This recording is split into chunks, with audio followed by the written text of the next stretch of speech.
My name is Ana Reyes, and for as long as I can remember, I've been working. When my husband left, I was 28 with a 3-year-old son and no savings.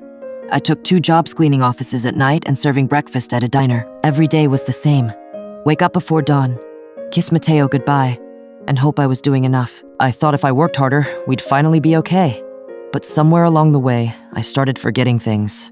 Important things. One morning, I was wiping down the counter when Mrs. Lewis, one of the regulars, looked up from her coffee. She asked, "Anna, any plans for today?" I shook my head. "Just work and then home." She smiled softly. "Well, happy birthday." That's when I realized it was my birthday. I hadn't even remembered. I walked home that night feeling emptier than I'd felt in years. My whole life was a cycle of work and exhaustion. When I unlocked the door, the apartment was dark. For a moment, I thought Mateo was already asleep. But then, a little voice called out, "Mama, can you come here?" I turned on the light. There he was, standing behind the kitchen table. In front of him was a small cake with crooked icing and a card made of construction paper. He looked up at me with wide brown eyes. "I tried to make it before you came home, because you always make birthdays special for me." I felt tears running down my cheeks.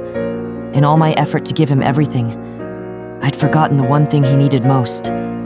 Me. That night, after he fell asleep, I sat at the kitchen table, staring at the little cake. I thought about what Mrs. Lewis said, about how no amount of money could replace love.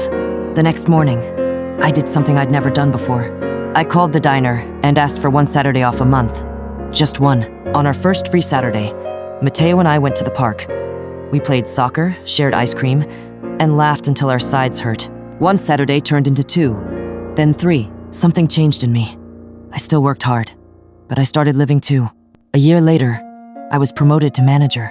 The woman who never stopped working finally learned to stop just long enough to see what mattered most.